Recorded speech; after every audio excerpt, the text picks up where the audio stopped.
มาถึงปั๊มละเหลือ 12% นะครับ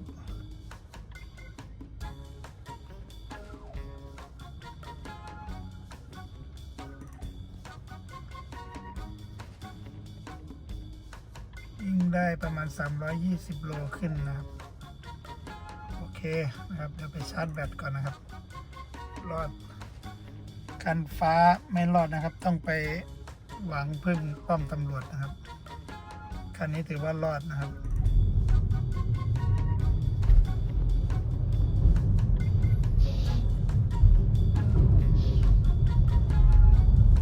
เลย13%นะครับจะถึงปั๊มแล้วที่เดิมนะครับคันฟ้าต้องมาขอพี่ตำรวจที่นี่ครับชาร์จให้มาคันเขียวถึง 13%ถึง48 กิโลนะครับคันเขียวถึงแน่นอนนะครับ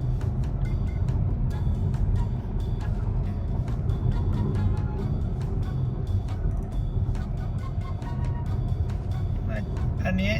เฉลี่ยนะครับขับด้วยความเร็วนะครับเฉลี่ย82 กิโลเมตรต่อชั่วโมงนะครับกินไฟอยู่ 17.8 ตอนแรกมัน19แล้วแหละครับอันนี้เป็นตั้งแต่ชาร์จมาเมื่อเช้านะเนี่ยครับตั้งแต่ชาร์จมาเมื่อเช้าช่วงเช้านี่ขับช้าอยู่นะครับเพิ่งมาขับเร็วช่วงหลังนะครับแสดงว่า X Power เอาจริงก็วิ่งได้300 โล320 โลได้แน่นอนนะครับ320 โลของ X Power แบต60นะครับของตัว X สีฟ้าของผมนะครับคันที่ซื้อตอนแรกๆที่เขาแย่งกันซื้อน่ะ969อันนั้นน่ะแบต50วิ่งได้260 กิโลเน็ตนะครับอันนี้ได้300กลมๆก็320 โลได้แน่นอนนะครับจะถึงปั๊มละปั๊มปตทอยู่ข้างหน้านู่นครับจองช่วงเวลา16.30 ไว้นะครับอันนี้มัน 16.19 มาเร็วเกินก็ต้องมาจอดรอ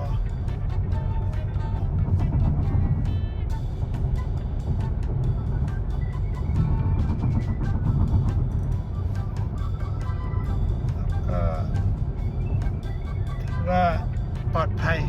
นะครับตามอยู่นานนะ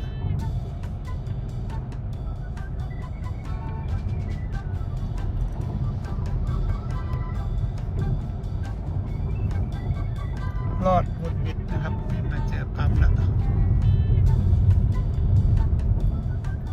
เหลือ 12%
ถึงปตทแบบปลอดภัยนะครับ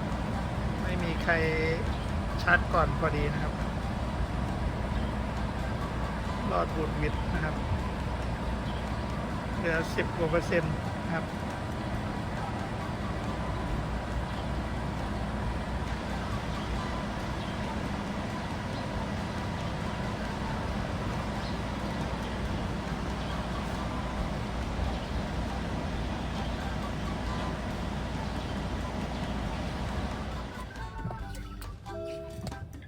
เติมล่าสุด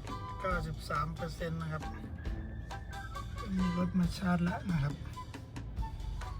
ข้างๆแล้วก็อีกคันนะครับ กับระยะทางที่วิ่งได้ 366 นะครับ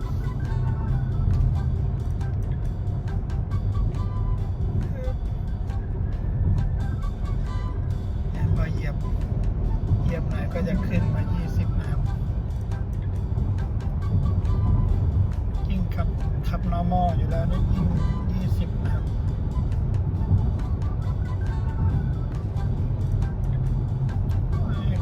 90% นี่วิ่งได้ 365 นะครับ